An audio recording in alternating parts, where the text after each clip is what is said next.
Thank you so much. Yep, great. So thank you all so much for joining us for tonight's program, The Economic Response to Russia's Invasion of Ukraine. So author and professor Christine Aebele will discuss her brand new book, The Russia Sanctions, The Economic Response to Russia's Invasion of Ukraine.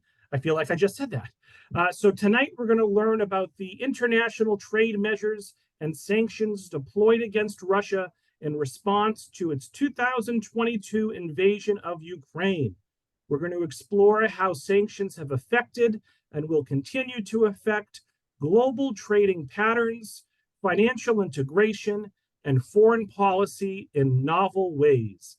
And in particular, Christine's book examines the effects of sanctions on energy, food, fertilizer, the financial system, and the global use of the US dollar, including trends of de-dollarization. Understand the steps that must be taken to make sanctions more effective by promoting financial transparency worldwide. Well, hopefully I got most of that right, Christine. The highest I ever got was microeconomics as a senior in high school. But Christine is an assistant professor at the New England Law in Boston. She previously practiced international trade and sanctions law and is a licensed customs broker. Her work has appeared in The Hill, Just Security, and numerous academic journals. So I again thank the Friends of the Library. I want to thank, I believe we have 12 or 13 partnering libraries who I will acknowledge in the chat. And I want to thank the 100 plus folks who are watching live and the many more that will watch the recording. So everyone, let's give a big virtual round of applause to Christine for joining us tonight. And Christine, you can finally take it away. Sorry, I'm so long-winded. Thank you so much. I really appreciate that. I'm really excited to get to speak with you all tonight about my new book, The Russia Sanctions. And I am going to talk about the sanctions and also a bit of my process in writing this book as well. So I have a PowerPoint here, so I will load this up on the screen and maximize. So this is the book. And what this book tries to do is it tries to describe the sanctions that were enacted by multiple jurisdictions after Russia's invasion of Ukraine in February 2022. So the one chapter of this book goes day by day and describes the different sanctions that were imposed in particular in the first week following Russia's invasion of Ukraine. So in the first days following Russia's incursion into the Donetsk and Luhansk regions of Ukraine, sanctions were imposed with respect to that region. As we know, later that week, Russia launched a general invasion of Ukraine itself, and many nations responded with a broad array of sanctions. So this map provides some information as to which countries have sanctioned Russia. So as you see, there are quite a number of countries, and I have a full list on the second slide. I'll go back to the map in a moment. We see the member states of the EU, and we see a number of other countries as well.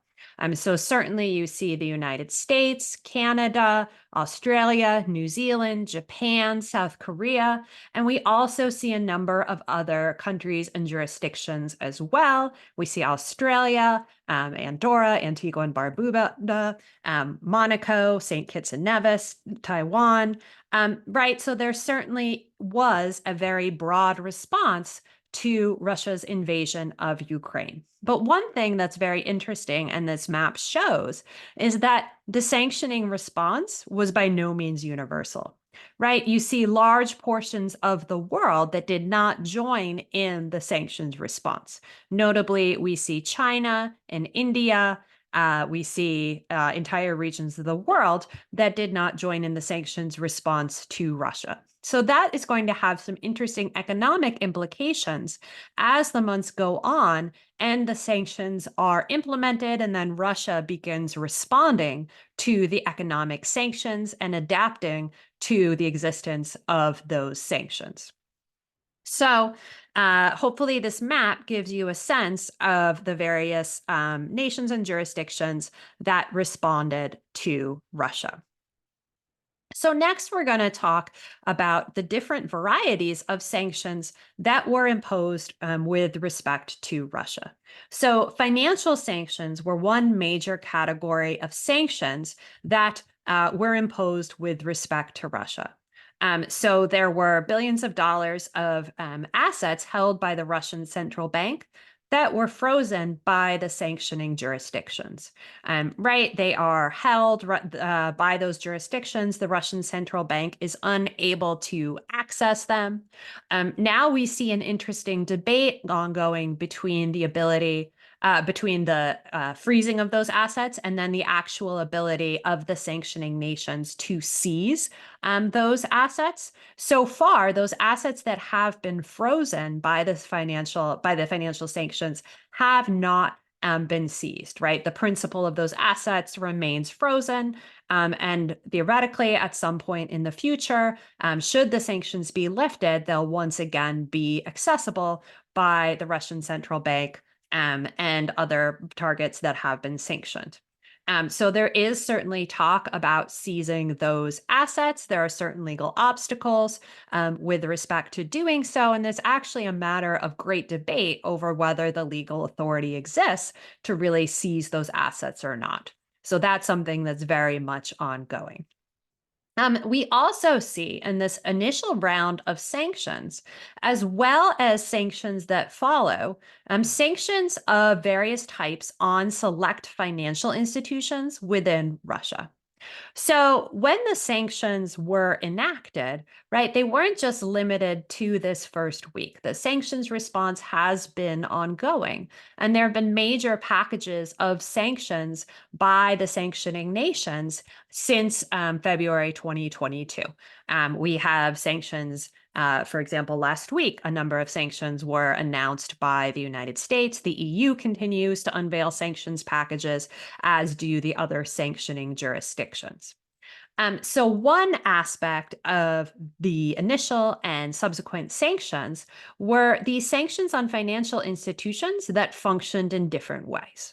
So some financial institutions were subject to full blocking sanctions, which means that they were designated as sanctions targets. And so no transactions could be carried out between parties in the sanctioning nations and these financial institutions, right? So that's a pretty severe level of sanctioning. It cuts off these business relationships between those parties.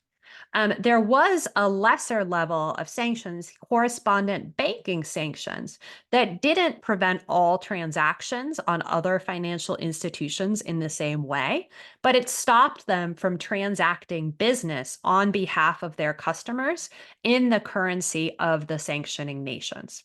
So that served to isolate these other financial institutions and their customers from transacting business in the currency of the sanctioning nations and jurisdictions like the dollar and the euro, which helped isolate. The goal was to isolate these financial institutions and cut off those financial institutions from the global banking system in these various ways.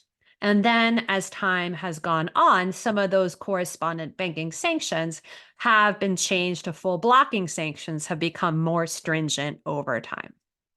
And then finally, another thing that was observed was disconnections of Russian financial institutions from SWIFT. So SWIFT is not right. Disconnecting a financial institution from SWIFT doesn't actually block it in the same way that sanctions do. However, what it does do, SWIFT is a messaging system that enables bank-to-bank communications. And so what it does is it, practically speaking, makes communication between Russian banks that were disconnected from SWIFT and banks on the SWIFT network much more difficult. So again, isolating these Russian institutions and the Russian financial system from the economies of the sanctioning nations. So those are all aspects of the financial sanctions that have been observed to date. We've also seen an important aspect of the sanctions have been sanctions on energy. And these sanctions have been so significant because Russia is a major exporter of energy supplies on the world market. So what we've seen are, for example, a number of import bans on Russian origin oil by certain of the sanctioning nations. So in some nations and jurisdictions, this was enacted sooner than others. So the EU, for example, was a major importer of Russian origin oil. I believe it was a little later in 2022, around May or so, that the EU decided on a ban on the import of Russian origin oil.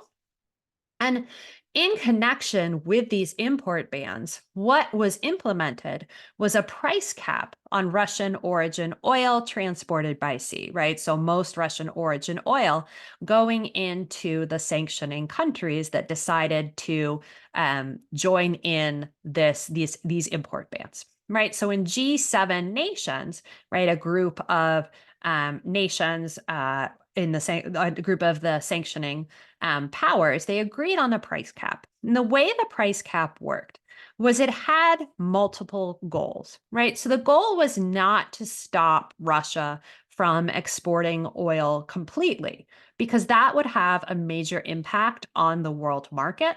That would cause great shocks to the world energy market. And so stopping Russia, a major energy producer, from exporting its oil was not, in fact, the goal.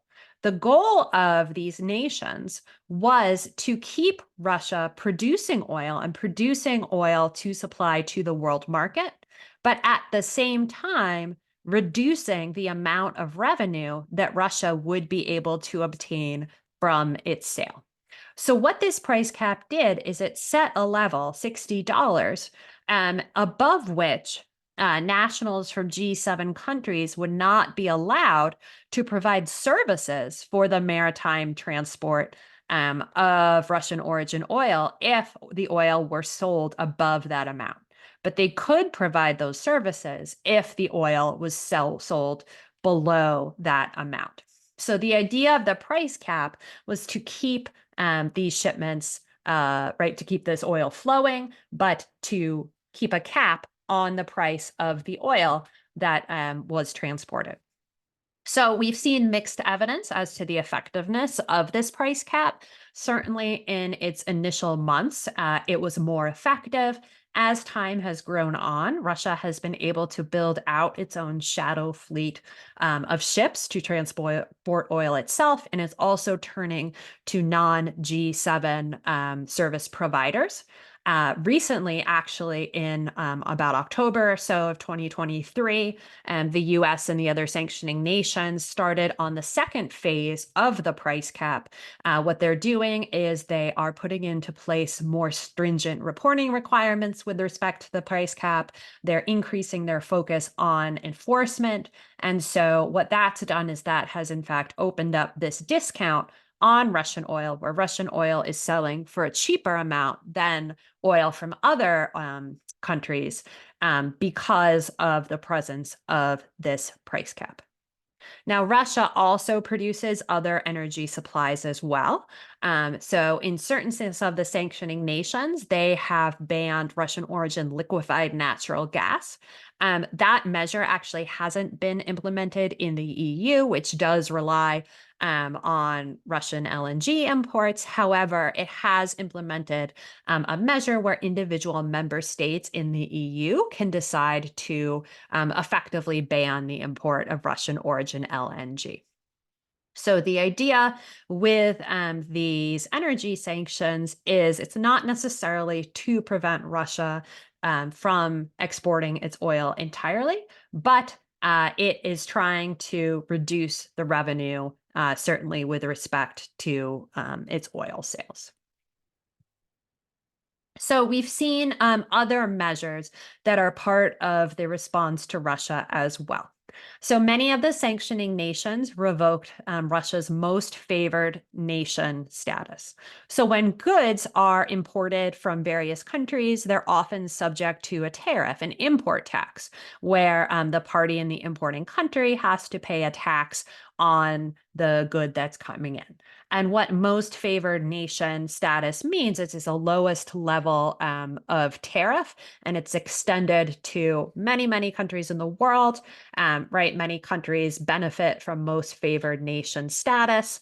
But by revoking this most favored nation status, what the sanctioning nations did is based on the difference between the tax rate, the tariff rate on imports from countries that have most favored nation status versus those that don't, it in some instances makes those taxes more expensive, right? So that if someone who's choosing whether to import a good from Russia versus a good from another country now has a bigger tax bill if they import that good from Russia. So they might be more likely to import it from a country that does have most favored nation status. So that's something we've seen.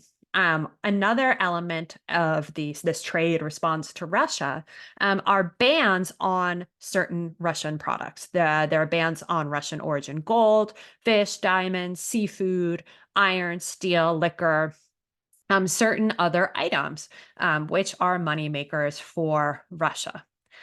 There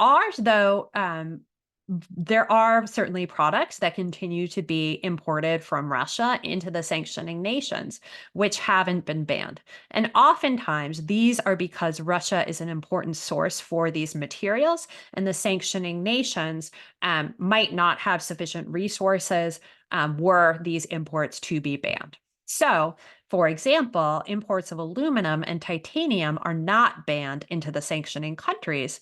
In fact, the sanctioning nations have had some difficulties with the price of aluminum in the past when a certain aluminum producer was sanctioned. And so it's something that the sanctioning nations are very much aware of, and they don't want to cause unnecessary price spikes. Again, these import restrictions, right, are rather selective to reduce revenue going to Russia without causing undue harm on the sanctioning nations themselves. Along with that, there are also a number of export restrictions. So import restrictions place additional taxes or bans on products coming into the sanctioning countries from Russia. Export restrictions, in contrast, place restrictions or prohibitions on products which are being shipped from the sanctioning countries to Russia. So not all exports to Russia are prohibited. And what are prohibited are controls on exports of higher tech items to Russia. There are also controls on exports of items to parties in the Russian military, right? More items are restricted if they would be going to a Russian military end user.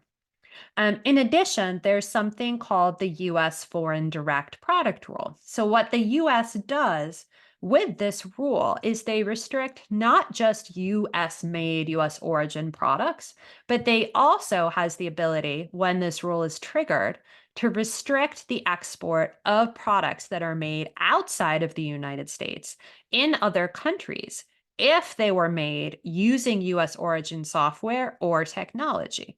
So this is fairly rarely triggered, but it is triggered in cases of particularly sensitive or pressing concerns. And so here, after the Russian invasion of Ukraine, this foreign direct product rule was triggered. And what it does is it restricts these foreign origin items that are higher tech, or might be going to the Russian military. And so because they were made and developed using US origin software or technology, the United States is able to control their export in this way. And finally, there's also a ban on the export of luxury goods to Russia. Okay. So I'm going to talk a bit about the different implications for businesses who are trying to comply with the sanctions, some of the foreign policy concerns, some of the effects of the sanctions, and what we see with respect to enforcement. So first of all, for parties in the sanctioning nations, there certainly are a broad array of sanctions that are in place. I've described just a few of them. I've described the major categories of financial sanctions and sanctions with respect to energy. There are a number of other sanctions as well. For example, we see a ban on certain types of investment into Russia. And we see the sanctions on individuals in Russia as well, right? We see the sanctions on the oligarchs themselves. We see things like the seizure of yachts and so forth. We see sanctions on wealthy business people in Russia based on their support of the Putin regime and their ability to contribute and support the Putin regime. So we see a huge number of sanctions imposed on parties in Russia. So these sanctions are technically called something called targeted sanctions. So targeted sanctions arose in response to some of the concerns over what's called comprehensive sanctions that were used more in the past, where an entire jurisdiction, entire geographic area is subject to really broad sanctions restrictions. So you might have, for example, sanctions against North Korea, right? Sanctions against those, for example, in place with respect to just the Crimea region of Ukraine, where in that particular geographic area, there are broad restrictions in place against doing any sort of business with certain sanctions carve-outs, but it's generally a blanket restriction. So, technically speaking, the sanctions against Russia are targeted sanctions because they are placed on certain entities and individuals, right? So, a number of Russian financial institutions are sanctioned, for example, but it's not actually a regime that says don't transact with any Russian banks, right? All individual Russian banks are named as being subject to sanctions. But this is interesting because when the number and the scope and the breadth of sanctions rises to the level that we see that are currently in place with respect to Russia, this raises concerns with respect to regulated parties who have to take care to observe those sanctions regulations, right? And so this may, for parties who have to abide by sanctions, they may be thinking of these more like comprehensive sanctions, even though they're not in nature. So the U.S. Departments of State, Commerce, Treasury, and Labor last week actually issued a business advisory pointing out some of the risks and considerations for doing business in Russia and the Russian-occupied territories of Ukraine. So that's interesting because certainly parties in the sanctioning nations, businesses and so forth, have to be conscious of the various sanctions. There are certainly a lot of compliance implications that are raised when sanctions are as broad as those that have been imposed. So there certainly are other business implications that arise from the sanctions and the export controls, as well as from Russia's response to those.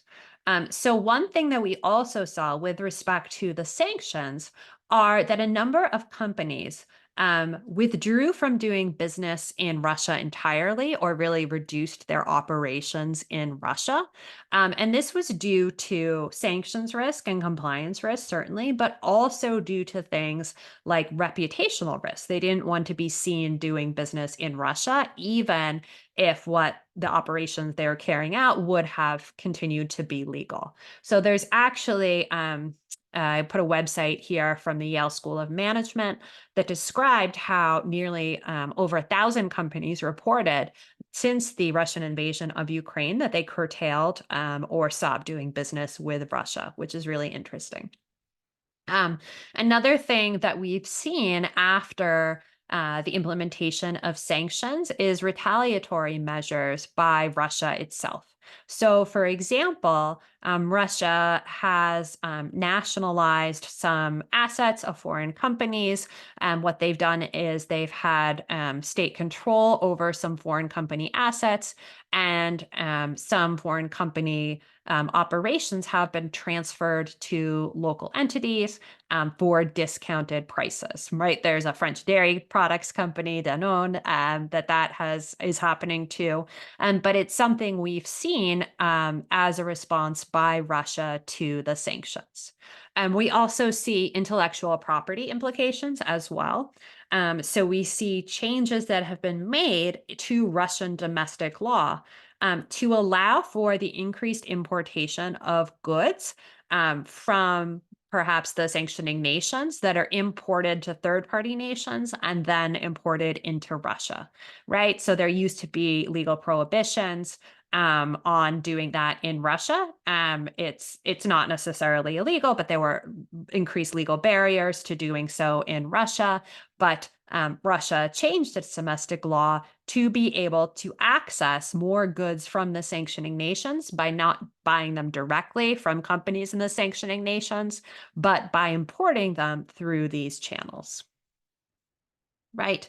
And so we see a number of other effects of the sanctions against Russia as well. Right. So a major concern with sanctions in general is that they might have an effect, and we've seen this, that this does happen, that there would be effects on the world food markets, fertilizer markets, and energy prices, because Russia is a major exporter of wheat, fertilizer, and energy. So these are all things that the sanctioning nations were concerned might happen with the implementation of sanctions. And certainly we have seen, since the Russian invasion of Ukraine, we've seen fluctuations in these markets, right? And they're due not just to sanctions, but to a variety of factors as well, right? The war itself is affecting agricultural production, right? Conscription in Russia reduces the labor supply available for agriculture.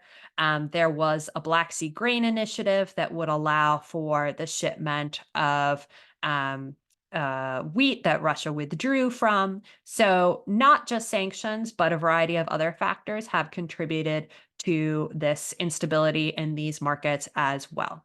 It's something that the sanctioning nations are very much aware of, and they are trying to make public, right, that the sanctions do have carve-outs for trade and humanitarian items, that there are no sanctions on food or fertilizer from Russia, and that trade is in fact allowed and encouraged, notwithstanding the sanctions in other industries that are in place. So there are some inherent issues here because sanctions are often subject to over-compliance. This idea that, as we spoke of earlier, that where there are a whole number of sanctions in place, parties may, in fact, to reduce the risk of violating those sanctions, they may just choose to entirely stop doing business with parties from Russia or from other sanctioned areas, right? And that's not actually something that's ideal for example, the trade in food and fertilizer and energy, right? It's good for the world if that trade continues because it helps keep the supply of food worldwide up, the supply of wheat up, the supply of fertilizer. And so when there are these broad sanctions regimes in place, it becomes an issue of how do you tailor sanctions to help avoid overcompliance, and how do you encourage compliance, but just the right level, right? So that the trade in these critically important areas continues. There are a number of new elements in this sanctions response that are different from sanctions that we've seen in other areas and against other countries. So, one thing that's really noticeable about the sanctions against Russia is that these were enacted by many jurisdictions, as we've seen, but outside of existing organizations, multilateral organizations like the United Nations. Oftentimes, sanctions are imposed through the United Nations Security Council, but they were not in this instance because Russia has a veto in the United Nations Security Council. So sanctions against Russia were not imposed that way. However, sanctions were imposed, right, by many countries in the way that we've seen. We've also seen the EU as a sanctions leader. Oftentimes, it's the United States who enacts sanctions, and especially broad sanctions, which are far reaching. And so now we see the EU developing some legal mechanisms which look more like the sanctions that the United States has historically used. So I've listed here just a couple of different tools that the EU has developed to try to address certain enforcement problems and to try to reach certain trade, such as in Russian origin diamonds. And that brings me to enforcement and the effectiveness of sanctions.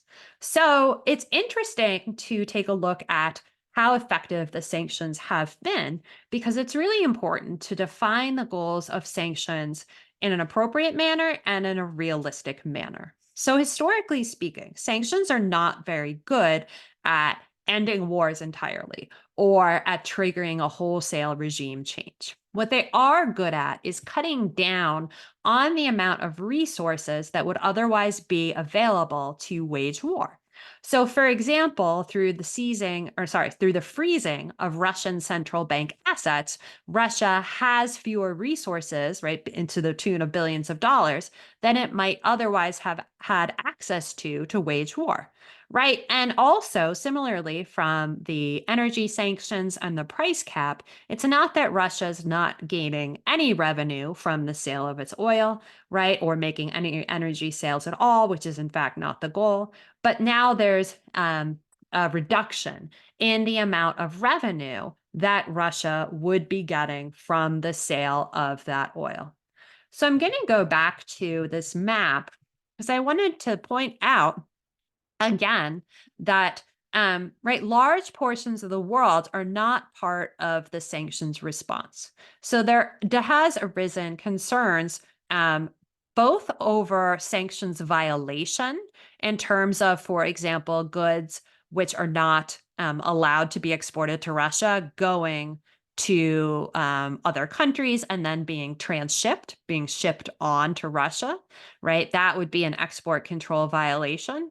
But also Russia turning to greater partnerships in non-sanctioning countries and a deepening of those economic ties, right? And that's something we've certainly seen as well following the imposition of sanctions, right? For example, we see more Russian banks using Chinese payment systems when they're not allowed to use payment systems from the sanctioning countries, right? We see Russia engaging in trade and energy more with non-sanctioning countries like China and India. So that's an interesting aspect of sanctions as well, right? And enforcement is an interesting question because while you certainly can address sanctions violations, it is a trickier question to address the realigning of economic relationships by Russia to non-sanctioning nations, right? And that's not to say that it's impossible. So one thing that we might see more of in the future as part of the sanctions response are more secondary sanctions. So these are sanctions not just based on parties for example, in Russia or Russia's military or Russia's banks. But these are placed on parties for their support of the Russian military, of the Russian war effort. And so these can be placed on parties in third-party nations. It's something we have seen more of, and I expect that we'll see more of in the future. Sometimes these are controversial because they extend the sanctions power further. They are a more expansive use of sanctions power, but I do expect that it's something that we will observe. We'll definitely see more enforcement, and we have seen enforcement in the months and years since Russia's invasion of Ukraine against those who directly violate the sanctions as well, right? So those who provide goods from the sanctioning nations to Russia in violation of the sanctions or the export controls. And we have seen a number of new sanctions targets be named, right, both in Russia and elsewhere, for aiding the Russian military, for producing goods in support of the Russian military effort. So we're going to definitely see more sanctions designation and enforcement efforts as well. And then moving forward, as secondary sanctions are put in place, we will also see greater compliance risks, not just for parties in the sanctioning countries, but as secondary sanctions become more of a possibility, we will definitely see greater compliance risks for those in third-party nations as they have to choose between supporting Russia's military or industry and maintaining their business relationships with those in the sanctioning nations. So I will stop there and let me X out my screen. And then I think we can move to Q&A if that makes sense. So folks, let's give Christine a big virtual round of applause for a great presentation. And as Christine said, we have about 15 minutes of questions and comments. If you have any questions, please type them into the Q&A. If you have any comments, please type them into the chat. And it looks like we already have 5 or 6 here, Christine. So Patricia asks, I'm going to start in the chat, Christine. So Patricia asks, if Russia sells oil cheaper than other nations, doesn't that mean that other countries will buy from Russia rather than the countries whose oil costs more? This would be an advantage for Russia, correct? So I think that if the price is low, there certainly will be an incentive to buy this discounted Russian origin oil. But that's kind of the point, right? Because the idea was that the sanctioning nations still want Russia to put its oil on the market, right? They still want Russian oil going to buyers, right? But the idea is that they want that to happen cheaply, right? So they don't want to reduce necessarily the volume of Russian oil being sold, because to do that would increase energy prices worldwide, because oil is relatively fungible. And so if you take a chunk of the supply off the market, then prices everywhere will go up. So yes, certainly this mechanism allows these parties to buy Russian origin oil more cheaply. So yes, they may in fact buy Russian origin oil, but the idea is, okay, they'll make those purchases, but Russia will make less than they would have otherwise. All right. So in addition to economics, Rami found another weakness of mine, geography.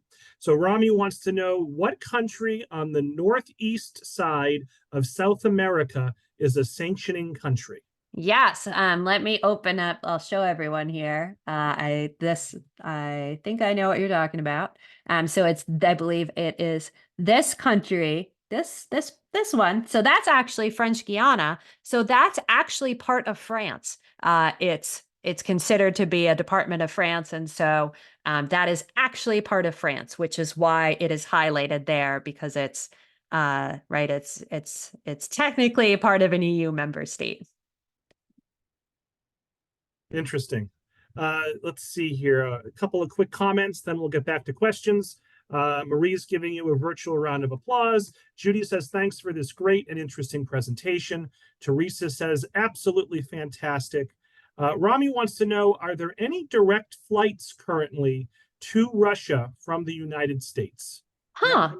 That's a really good question. I'm not sure. I do know that there are sanctions relative to airlines and aircraft, but I'm not entirely sure whether that entirely cuts off any flights. So I'm not sure, but I'm definitely going to write that down because that is a very interesting question. Great. So Christine, now I'm in the Q&A. Teresa is asking, why are the imports of aluminum and titanium not banned? Right, because they are used in manufacturing. They're really important to the sanctioning nations to continue to have these materials for manufacturing and industrial purposes and so on. And because Russia is a major supplier of these metals. And so the thought is that if there are bans on the imports, the prices will spike because there won't be enough alternative sources of obtaining aluminum or titanium. So these import bans are really interesting because they're a bit of a balancing, right? What's going to harm Russia without causing undue harm to the sanctioning nations? Rachel asks, how much of India's energy demands are being met by Russia versus before February 24th, 2022? So I'm not sure of the exact percentages. I do know, for example, we do see more of a realignment. We do see increased purchases, and we also see increased processing of petroleum into petroleum products in India. And the reason for that is once those products are processed, right, they're no longer products of Russia because now they've been changed from crude oil into petroleum products. So now it's a different product, right? And then it's a product of India. So we have seen an uptick of that sort of activity, right, based on oil from Russia. So that's definitely something we've observed. But again, I'm not sure of the exact numbers. D asks, aren't the export restrictions detrimental to the exporting country? And so, if so, what incentives is there for the country? So I think that they can be detrimental in the sense that now the exporters in the sanctioning countries perhaps are not able to sell to any previously existing clients in Russia, right? So there is a loss of that market. However, the thought is that due to the Russian invasion of Ukraine, right, controlling these higher tech items and controlling them to military end users is particularly important, right? So it's not that every product is restricted from export to Russia, and certainly consumer products that are going to consumers are much more likely to not be subject to export restrictions. So it's identifying those higher tech items that might be used by the Russian military or that would be useful to them, and then trying to restrict their export to Russia for those reasons. Stephen asks, is it the U.S. State Department that designs the sanctions? Which body of government evaluates the results of the sanctions, both positive and negative, short-term and long-term, versus the desired intent? So it's actually a number of US agencies who are responsible for sanctions. So you're correct that the US State Department is responsible for the designation and implementation of certain sanctions. A really big department role is played by the US Department of the Treasury. So they have OFAC, the Office of Foreign Assets Control, who is responsible for implementing and promulgating economic sanctions. State certainly has a role as well. And then export controls are through the U.S. Department of Commerce, the Bureau of Industry and Security. So we see these agencies really working together to implement the sanctions. And so that's an interesting question with respect to bigger questions about the effectiveness of sanctions. I know that OFAC definitely reviews sanctions and designations and sometimes takes parties off the list, and parties can petition to be taken off the list. And I think that's also a role, right? So it's there is government review of sanctions. And certainly outside of the government, there's certainly a whole body of economic researchers who look at the impact of sanctions, the broader economic impacts, to try to make sense of what effect they've had. Diane asks a somewhat similar question. Diane asks, who monitors adherence to the sanctions, and what are the penalties associated with non-compliance? Yeah, so all of these agencies and the U.S. Department of Justice as well can all be involved in the civil or criminal enforcement of sanctions, and the penalties can be quite severe, right? So they can involve prison time, they can involve huge sums of money, right? Huge millions and millions of dollars in penalties, depending on the number of transactions that are carried out. And there are a whole variety of other factors as well that look at how egregious the violation is, if the company, for example, has disclosed it to the government or not. And so these can be quite serious. I promised to get to the anonymous attendee question. We'll save that one for a little later. Stephen asks, this is more of actually a comment that maybe you can react to. Stephen says, you showing the map made me think that this war is going to set back the progress of Africa and South America, potentially by decades, because the advanced countries of the North will remember their non-participation in these sanctions. Any thoughts on that? Well, I would say that, right, I wouldn't necessarily call them advanced countries of the North, right? I'd say the sanctioning powers.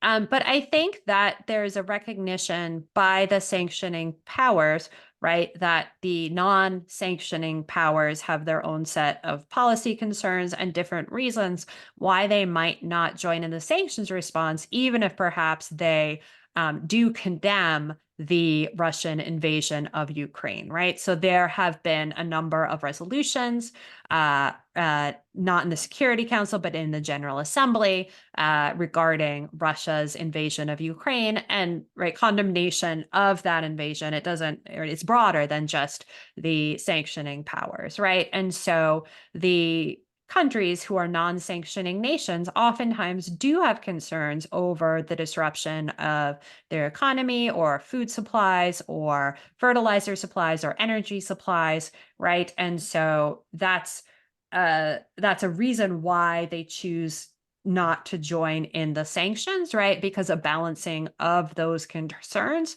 and not necessarily due to an animosity towards the cause of Ukraine, right? I think it's whether or not a country decides to join in the sanctioning response is a complicated analysis. Mary Ellen asks, why haven't we, or why can't we, use the seized assets of the Russian oligarchs to liquidate and then send to Ukraine?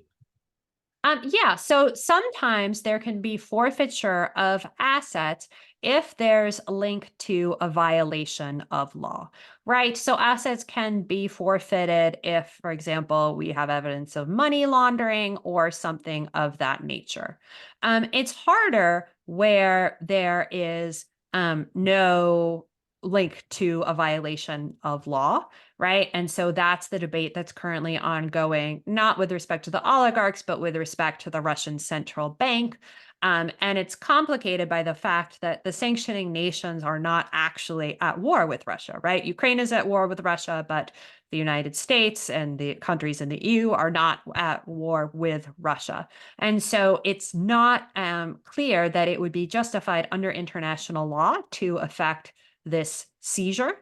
And so there needs to be a basis for the seizure, right? So the sanctioning nations are committed to the rule of law. And so there needs to be a legal mechanism and justification under both national and international law in order for this to be carried out. And so it's interesting because there's quite a debate currently ongoing as to whether or not that basis in fact exists. So an anonymous attendee asks, has the shortage of products from Russia created new sourcing in other countries? Um, that is an interesting question. So I think, for example, in the EU, right, they are shifting away from their prior reliance on Russian oil energy supplies, and they're shifting not only to sources of energy from other countries, but other sources of energy as well. For example, there's been increased burning of wood pellets, increased use of coal, right, as they have less oil from Russia, right? That's something that's been observed. So I do think that it is affecting sourcing relationships. And we also see that with respect to Russia as well, where China, for example, is right sourcing more of its needs and engaging in economic relationships to a deeper extent with parties in Russia. So I think that it is reshaping and shifting business relationships due to the presence of sanctions. So we have a few more questions, and folks, last call for questions. Get your questions and comments in now. We'll be wrapping in about 5 to 7 minutes. Christine, would you please elaborate on the trends of de-dollarization? Yes. So de-dollarization is the idea that, well, currently around the world, the US dollar is used, right? It's the prevalent currency used for world trade and so forth. And so the thought is that the use of the US dollar will decline over time, right, due to sanctions and other factors as well, such as the growing economic power of China. And we might see other currencies gaining in popularity, for example, like the Chinese currency. So it's an interesting question whether sanctions fuel trends of de-dollarization. I think they do to some extent, but they, right, the dollar and the financial relationships on that use the dollar and to a certain extent the euro, right, they're so dominant in the world that just the presence of sanctions will not in themselves completely achieve de-dollarization. And also, I think that de-dollarization would happen to a certain extent because of these other factors, like the growth of Chinese economic power. So let me jump back into the chat, and I'll leave 2 great questions for the end. But in the chat, Diana says, many thanks for your informative presentation. Diane says, very, very interesting and informative. Rami wants to know about the cultural exchanges between Russia and the US, like art and ballet. Have all those been temporarily paused? So I'm not, that's a good question. I'm not entirely sure. I know Russia's participation in certain international organizations, um, sports and so forth, have been affected to a certain extent by the Russian invasion of Ukraine. That's a good question about the cultural exchanges. I'll have to look further into that. All right, so saving the 2 best questions for the end. So Christine, currently, bottom line, have the sanctions to date been effective? I think they've been effective in that they've reduced the resources available to Russia to wage war. And I do not think it is realistic to expect sanctions, even these sanctions, broad sanctions against Russia, to trigger a regime change or to end war in and of itself, right? It's not military action, it's not military aid. And so they can't by their nature do the things that military aid might be able to do. And our final question is from an anonymous attendee. I'm going to reword it a bit, but essentially, if there's a change in presidency in our 2024 presidential election, we have a new president next year. what becomes of these sanctions? Yeah, so I think that if you had a president who was less inclined to impose sanctions, what you might see would be perhaps an increase in sanctions activity from the Congress. Were they inclined to do so? It's something we've seen in the past. When Trump was president before, we saw CATSA legislation that was passed through Congress. And that provided for the imposition of certain sanctions on a mandatory basis. So perhaps it might be something that something of that nature you would see again. So Christine, I'll circle back to you in just a moment with any last words you may have. But for those watching live, look for an email from me tomorrow with a link to the recording, a link to a feedback survey, and information about some other upcoming virtual programs that may be of interest. So Christine, as we wrap it up here with a couple of minutes to go, do you have any last words to the audience? Any parting remarks? I just wanted to thank everyone for coming out this evening. It's been a real pleasure speaking with you, hearing your questions. I just wanted to thank the library as well. I wanted to thank you. I really appreciate the opportunity this evening. And Christine, I have one last question for you. Let's give you one more plug. Can you remind us what's the name of your brand new book and where is it available? It is The Russia Sanctions, and it is available online through the University of Cambridge University Press website, or any bookseller you might find online. Great, excellent. Well, best of luck with the book. Thank you for spending an hour with us. I've learned quite a bit. I know everyone on the call did as well. So thank you all so much, and I hope everyone enjoys the rest of their night. Thanks again, Christine. Thank you. Bye-bye. Bye.